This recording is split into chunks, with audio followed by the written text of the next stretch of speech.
اکرم صاحب نے بچوں کے لیے کروڑوں کی جائیداد چھوڑی تو بھائیوں نے بہن کی شادی ایک ریڑھی لگانے والے سے کر دی جو بہت غربت میں زندگی گزار رہے تھے۔ ایک دن غربت سے مجبور ہو کر بہن حصہ مانگنے آئی تو بھائی بولے ہم تمہارے شوہر کو کاروبار بنا کر دیتے ہیں، تم جائیداد ہمارے نام کر دو۔ بھولی بہن نے ایسے ہی کیا تو بھائیوں نے اسے فروٹ کی ریڑھی لگوا دی اور کروڑوں کی جائیداد ہڑپ کر گئے۔ سنبل آنکھوں میں آنسو لیے کبھی واپس نہ آئی۔ کچھ دن بعد بھائی جائیداد فروخت کرنے لگے تو کاغذات دے کر ان کے قدموں تلے سے زمین نکل گئی کیونکہ وہ جائیداد۔ سنبل اس عالیشان بنگلے کے آگے کھڑی بے بسی سے دروازے کی طرف دیکھ رہی تھی، اپنی انگلیاں بار بار پٹخا رہی تھی۔ اسے سمجھ نہیں آ رہا تھا کہ اندر جائے یا وہیں سے پلٹ آئے، مگر اس کی غربت اس کی غیرت کو مات دینے لگی اور بالآخر اس نے ڈور بیل پر ہاتھ رکھ دیا۔ سخت تپتی دھوپ میں وہ بار بار ماتھے پر آیا پسینہ صاف کر رہی تھی۔ آج اسے اپنے بھائیوں کے سامنے ہاتھ پھیلانے جانا تھا، اپنے شوہر کے لیے اپنی انا اور خودداری کو ایک سائڈ پر رکھ کر۔ تیسری بار دروازہ بجانے پر دروازہ ایک ملازم نے کھولا تھا۔ وہ سر تا پیر سنبل کو دیکھنے لگا، پھر کہنے لگا معاف کرو بی بی۔ وہ کافی جھنجھلایا ہوا لگتا تھا، جیسے ابھی سو کر اٹھا تھا، اور دروازہ بند کر دیا۔ اور سنبل تو شرم کے مارے پانی پانی ہو گئی کیونکہ وہ ملازم اسے کوئی فقیر نہیں سمجھ بیٹھا تھا۔ سنبل نے اپنی حالت پر قابو پایا اور پھر سے دروازہ بجانے لگی۔ تیسری چوتھی بار دروازہ بجانے پر وہ ملازم پھر سے بیزار سے شکل باہر نکال کر سنبل کو دیکھنے لگا اور اپنی جیب سے مڑا توڑا 20 روپے کا نوٹ نکال دیا اور سنبل کو تھما دیا۔ اس سے پہلے کہ سنبل اسے پکڑتے وہ ملازم دروازہ بند کر دیتا، سنبل نے اپنی چادر اپنے چہرے سے ہٹائی اور وہ بوڑھا ملازم چاند لمحے کے لیے بالکل ساکت ہو گیا۔ اس کی تو جیسے بولتی بند ہو گئی تھی۔ کہنے لگا سنبل بی بی آپ یہاں؟ وہ ملازم اس قدر حیران اور پریشان تھا کہ اس کی زبان اٹکنے لگی اور پھر ایک دم سے وہ سنبل کے سامنے ادب سے جھک گیا، اپنے دونوں ہاتھ سینے پر باندھ لیے۔ کہنے لگا معاف کرو بی بی صاحبہ، میں آپ کو پہچان نہیں پایا۔ اس پر سنبل کہنے لگی گامو کاکا کوئی بات نہیں، میرا حلیہ ہی ایسا ہے کہ میں فقیری سے کام نہیں لگتی، آپ کا اس میں کیا قصور بھلا؟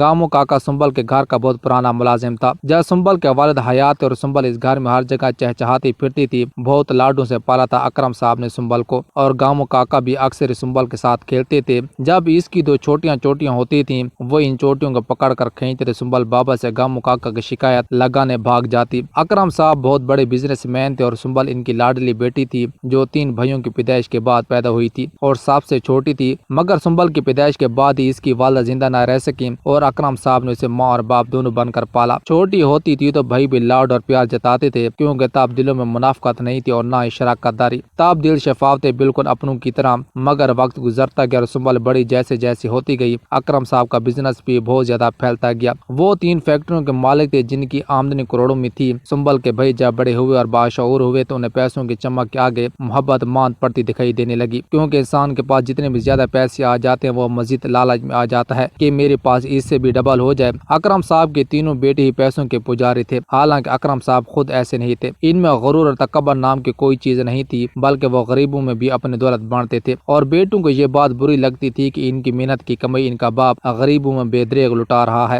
ان کا بس چلتا تو ایک ایک پیسے جوڑ کر رکھتے۔ بھائیوں کی نسبت سنبل بہت بھولی بالی سی تھی، اسے دنیاوی پیسوں سے اتنی زیادہ غرض نہیں تھی، وہ بہت سیدھی بچی تھی، بالکل بھلی ماس جیسے اللہ میاں کی گائے۔ اور اکرم صاحب کو سنبل سب سے زیادہ پیاری لگتی تھی اور بیٹی اس بات سے جلتے تھے، مگر اکرم صاحب کو پتا تھا کہ سنبل کا دل کتنا شفاف ہے، بالکل آئینے کی طرح۔ اس کے دل میں منافقت نہیں تھی اور نہ ہی کسی کے متعلق کوئی بغض تھا، اس لیے اکرم صاحب کی ساری توجہ سنبل کی طرف ہوتی تھی۔ وہ اس کی ہر خواہش پوری کرتے تھے، چھوٹی سے چھوٹی فرمائش بھی پورے کرنے کے لیے اپنے کام کاج چھوڑ کر بھاگے چلے آتے۔ اور سنبل کے لیے تو اپنے بابا سے بڑھ کر اس دنیا میں کوئی بھی عزیز نہیں تھا۔ وہ اس کے لیے ایسا گھنا سایہ تھا جس کی چھاؤں میں وہ تھوڑی دیر کے لیے ستا لیتی تھی، مگر زندگی بہت زیادہ ناقابل بھروسہ چیز ہے، یہ انسان کو چھاؤں سے تپتے صحرا میں پٹکنے میں ایک لمحہ بھی نہیں لگاتی۔ سنبل کے ساتھ بھی کچھ ایسا ہی ہوا تھا کیونکہ اس کا خوشیوں بھرا آنگن ایک دم سے سونا ہونے والا تھا۔ اس کی زندگی میں بہار کے بجائے خزاں ہمیشہ کے لیے پنجے گاڑنے والی تھی کیونکہ اکرم صاحب کو جگر کا کینسر لاحق ہو گیا تھا جو کہ آخری سٹیج پر تھا۔ اکرم صاحب کو ہر وقت سنبل کی ہی فکر ستائے رہتی تھی کہ نہ جانے اس بچی کا کیا بنے گا، اس کے بھائی تھے اسے نوچ کھائیں گے، کیونکہ اکرم صاحب کو اس بات کا اندازہ ہو گیا تھا کہ سنبل کا بھائی صرف اور صرف پیسے کے پجاری ہے، ان کے نزدیک ان کی بہن کی کوئی اہمیت نہیں، اس لیے وہ ہر وقت پریشانی میں رہتے تھے۔ انہیں اپنی بیماری سے زیادہ سنبل کے مستقبل کی فکر تھی، وہ دن رات اس کے غم میں گھلتے رہتے تھے۔ سنبل کو اس بات کا پتہ نہیں تھا کہ اکرم صاحب کو جگر کا کینسر ہو گیا ہے اور وہ بھی آخری سٹیج پر ہے اور ان کا علاج ناممکن ہے کیونکہ کینسر اب پورے جسم میں پھیل چکا تھا، بچنے کا کوئی چانس نہیں تھا۔ اکرم صاحب کے پاس بہت تھوڑے دن رہ گئے تھے اور جب وہ ظاہری طور پر بھی بہت زیادہ نڈھال بیمار سے رہنے لگے تو سنبل کہنے لگی کہ بابا جان آپ اتنے کمزور ہو گئے ہیں، آپ کی آنکھوں کے گرد سیاہ ہلکے پڑنے لگے ہیں، اور بابا اس کے سر پر ہاتھ رکھ دیتے، کہتے کہ میری بچی میرا وقت آن پہنچا ہے، نہ نہ جانے میرے بعد تیرا کیا ہوگا، تو ابھی بہت بھولی ہے، تجھے تو دنیا داری کی کچھ بھی خبر نہیں، کوئی بھی تیرا فائدہ اٹھا سکتا ہے، مجھے ہر وقت تیری فکر ستائے رکھتی ہے۔ اور وہ بالکل ہکا بکا اپنے باپ کو دیکھ رہی تھی۔ اس نے تو کبھی سوچا بھی نہیں تھا کہ اسے اس کا باپ بچھڑ جائے گا، کیونکہ ماں کا سایہ تو بچپن میں ہی اس سے جدا ہو گیا تھا، اب باپ کا سایہ بھی چھیننے والا تھا۔ وہ دن رات اپنے بابا کے سرہانے لگ کر روتی رہتی ہے، مگر کسی کے آنسو اپنے پیاروں کو واپس نہیں لا سکتے۔ انہیں ایک دن جانا ہوتا ہے، ہمیں بالکل اکیلا چھوڑ کر۔ وہ دن قیامت بن کر شروع ہوا تھا اور اس کی زندگی بکھر کر رہ گئی تھی، کیونکہ اکرم صاحب جس دن مر گئے تھے، سنبل کے سارے خواب اور ساری خوشیاں بھی ان کے ساتھ قبر میں دفن ہو چکی تھی اور وہ من مٹی تلے سو چکی تھی۔ سنبل ابھی اپنے باپ کے غم سے نہیں نکلی تھی کہ اس کے بھائی اس کے سر پر سوار ہو گئے اور کہا کہ تمہاری شادی کرنی ہے، اور سنبل ان کو ایسے دکھنے لگی جیسے ان کے سر پر سینگ آ گئے ہوں۔ کہنے لگی کیا مطلب بھائی،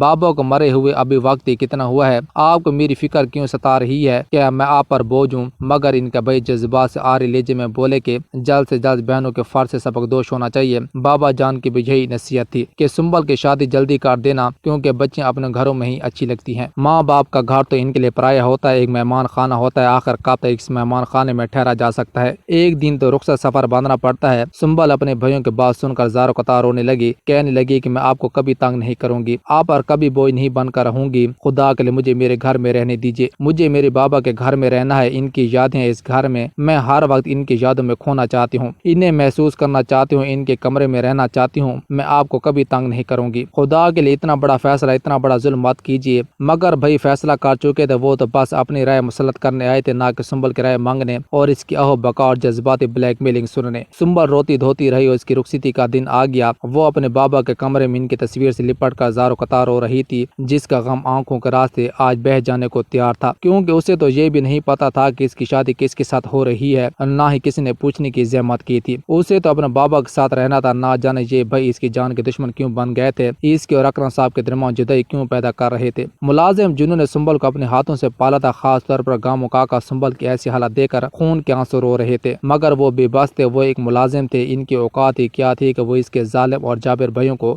روک سکتے، کیونکہ اس کے بھائیوں نے تو اس پر ظلم کی انتہا کر دی تھی اور اس کا رشتہ ایک پھل فروش اور غریب خاندان کے لڑکے سے طے کر دیا تھا، اور آج اس کی رخصتی کا دن تھا۔ وہ لڑکا جس کا نام کمران تھا بالکل حواس باختہ سا تھا، اسے تو یقین ہی نہیں آ رہا تھا اپنی قسمت پر کہ وہ جھونپڑی سے نکل کر بنگلے میں اپنے بارات لے کر آئے گا، وہ خوشی سے زیادہ حیرانگی کا شکار تھا، اسے شک تھا کہ شاید سنبل کوئی اپاہج لڑکی ہوگی یا بھینگی ہوگی، اس لیے اس کے بھائی اس کی شادی غریب خاندان کے لڑکے سے کرنا چاہتے ہیں، کیونکہ امیر خاندان میں اس کی شادی نہیں ہوئی ہوگی، مگر جب اس نے دلہن کے روپ میں سنبل کو دیکھا تو اسے اپنا آپ اور بھی زیادہ نیچے لگنے لگا، وہ تو کسی حور سے کم نہیں تھی، اسے تو اپنی قسمت پر جتنا بھی رش کھاتا کام تھا۔ سنبل گاموں کاکا کے گلے لا کر خوب روئی تھی، کیونکہ اس گھر میں صرف وہی اس کا ہمدرد تھا، اس کے بابا کی جگہ تھا، مگر اس نوکر کی اتنی اوقات نہیں تھی کہ وہ سنبل کی قسمت کو بدل سکتا، اس لیے وہ اس کے ساتھ زاروں قطار رو رہا تھا اور اسے رخصت کر رہا تھا، اور آج اتنے سالوں بعد وہ سنبل کو اپنے سامنے دیکھ کر جیسے بالکل ہی ڈر سا گیا تھا، اس کی حالت بالکل کسی فقیرنی جیسی تھی جو سیل بن کر اس کے در پر آئی تھی۔ کیسے ظالم بھائی تھے جو خود اپنے باپ کی چھوڑی کروڑوں کے جائیداد پر عیش کر رہے تھے، اور سنبل کا حصہ بھی انہوں نے نہیں دیا تھا، خود ہی ہڑپ کر لیا تھا۔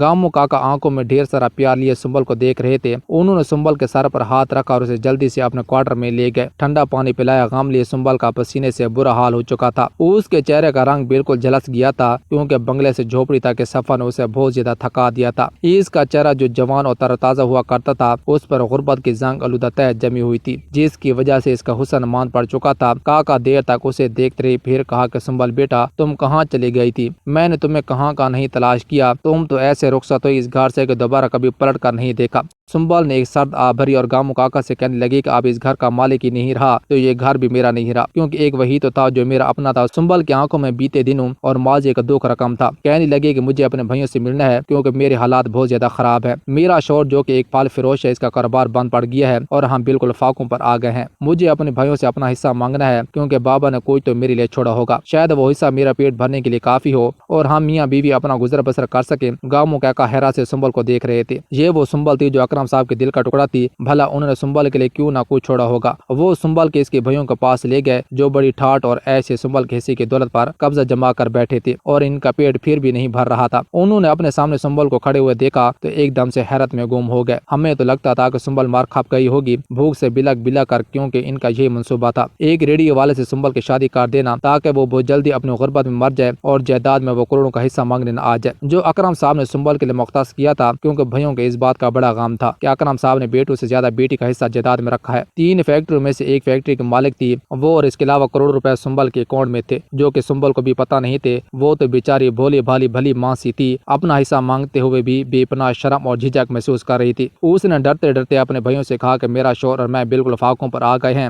اگر بابا نے میرے لیے کچھ حصہ چھوڑا ہے تو پلیز آپ مجھے وہ دے دیں تاکہ میں اپنے شوہر کے ساتھ اپنا گزر بسر آرام سے کر سکوں۔ بھائیوں نے یہ بات سنے تو سنبل کو دلاسا دیا، کہا کہ ہم تمہارے شوہر کی مالی امداد کریں گے تاکہ وہ اپنا کاروبار چلا سکے اور تم لوگ آرام اور سکون کی زندگی بسر کر سکو، تم ہماری بہن ہو اور آخر کو تمہارا حق بنتا ہے۔ بھائیوں نے سنبل کو کافی زیادہ پچکارا تھا اور وہ بیچاری خوش ہو گئی، مگر اسے کیا معلوم تھا کہ اس کے ساتھ کتنا بڑا مذاق کیا جا رہا ہے، کیونکہ ان بھائیوں نے سنبل کے شوہر کو پھلوں کی ریڑھی کے بجائے ایک دکان کھول کر دی جس میں وہ اپنے پھل وغیرہ سجا کر بیچ سکے اور دونوں میاں بیوی کو روکھی سوکھی روٹی کھانی نصیب ہو سکے اور دوبارہ سے سنبل کبھی اپنے بھائیوں کے در پر نہ آ سکے۔ انہوں نے سنبل کے کروڑوں کی جائیداد خود ہی ہڑپ کر لی اور اسے کروڑوں کے جائیداد میں سے صرف ایک دکان اس کے شوہر کو کھول کر دی تھی۔ سنبل بیچاری تھوڑی سی میں خوش ہو گئی کہ اس کا شوہر پہلے جو پھلوں کی ریڑھی لگاتا تھا اب ایک دکان کا مالک بن چکا تھا، اب تو وہ آرام سے گزر بسر کر سکیں گے۔ وہ بیچاری اس بات سے بے خبر تھی کہ اس کے بابا جو کہ اس کی دل و جان سے عزیز باپ تھے، جنہوں نے کبھی بھی سنبل کو آنچ تک نہیں آنے دی تھی، کیا وہ سنبل کو ایسی چھوڑ دیتے اور ساری کی ساری جائیداد اس کے بھائیوں کو دے دیتے۔ سنبل کے دل میں دکھ تو تھا مگر اس نے زہر نہ کیا، اس کے لیے تو اتنا ہی کافی تھا کہ وہ اور اس کا شوہر رات کو بھوکے نہ سوئیں اور کھانا کھا کر سو جائیں، چاہے روکی سوکی ہی صحیح۔ وہ واپس پلٹ کر اپنے بھائیوں کے پاس کبھی نہیں آئی تھی کیونکہ وہ بار بار اپنے لیے اپنا حق نہیں مانگ سکتی تھی، اسے شرم آتی تھی اور اس کی خودداری اور اس کی نفس آڑے آ جاتی تھی۔ جن بھائیوں کو خود احساس نہیں تھا کہ اپنے بہن کا حصہ اسے دیتے، ان کو احساس دلانے کا کیا فائدہ۔ وقت یوں ہی گزرتا گیا اور سنبل کے بھائی خدا کے پکڑ میں آ گئے، کیونکہ کسی کا حق کھانے والوں کو اللہ تعالیٰ اس دنیا میں بھی سزا دیتا ہے اور آخرت میں بھی بے گناہ عذاب سے نوازتا ہے۔ ایک دن ان کی دونوں فیکٹریوں میں ایسی آگ لگ گئی تھی، ہر چیز جلا کر راکھ ہو گئی تھی۔ یہ تینوں فیکٹریاں ہی تو تھی جن سے وہ کروڑوں کما رہے تھے۔ تیسری فیکٹری جو کہ سنبل کے نام تھی وہ صحیح سلامت بچ گئی تھی۔ یہ اللہ تعالیٰ کا سب سے بڑا معجزہ تھا اور ایک نصیحت ان دولت پرست بھائیوں کے لیے تھا، مگر وہ پھر بھی نہیں سمجھے تھے۔ انہوں نے سنبل کے نام کے فیکٹری کے نام کے شیئرز بیچنے کی کوشش کی اور جب وکیل سے ان کی بات ہوئی تو ان کے پیروں تلے سے زمین نکل گئی، کیونکہ وکیل صاحب جو کہ اکرم صاحب کے دوست بھی تھے اور ان کے بہت بھروسے والے وکیل تھے۔ اکرم صاحب نے مرنے سے پہلے ان کی ایک وصیت کی تھی جس کے مطابق سنبل کے شیئرز فیکٹری ان کے بھائیوں کے بیچنے کی بالکل بھی اجازت نہیں تھی اور اگر کسی نے بھی اس پر قبضہ کرنے کی کوشش کی تو اسے جیل کی سزا ہوگی اور جتنا عرصہ بھی وہ سنبل کے علاوہ کسی اور کے قبضے میں رہے گی اس سب کا پرافٹ سنبل کو دے دیا جائے گا اور فیکٹری بھی دے دی جائے گی۔ سنبل کے بھائی یہ وصیت سن رہے تھے اور ان کے ماتھے پر پسینے کی بوندیں آ رہی تھی کیونکہ انہوں نے تو آج تک کسی بھی وصیت کو سننے کی کوشش نہیں کی تھی کہ ان کے والد صاحب کیا کر گئے ہیں۔ انہوں نے بس اپنی منمانی کی تھی اور اپنی سرکشی میں اس حد تک آگے بڑھ گئے تھے کہ خدا کے پکڑ میں آ گئے تھے اور پھر بھی نہیں سدھرے تھے اور سنبل کے حصے کی جائیداد بھی بیچنے کی کوشش کر رہے تھے، مگر وکیل کی بات سن کر وہ ایک دم سے سختی میں آ گئے تھے کیونکہ سنبل کی جائیداد اب باقی رہ گئی تھی، ورنہ دونوں فیکٹریوں تو وہ گنوا ہی چکے تھے۔ اگر وہ بھی سنبل کے حوالے کر دیتے تو خود سڑک پر آ جاتے اور جیسا کہ وکیل صاحب کہہ رہے تھے کہ جتنا عرصہ بھی اس فیکٹری پر قبضہ ہوا ہے اور اس کا پرافٹ ملا ہے وہ بھی سارا کا سارا سنبل کو یعنی کہ فیکٹری کے مالکن کو دے دیا جائے، کیونکہ یہ پرافٹ نہ دینے کی صورت میں مجرموں کو غبن کے کیس میں سزا دی جائے گی۔ تینوں بھائی سر پکڑ کر بیٹھ چکے تھے کیونکہ انہیں اپنا مستقبل بالکل تاریک لگ رہا تھا۔ انہوں نے آج تک جتنی بھی عیاشیاں کی تھیں وہ سب اب ختم ہو گئی تھیں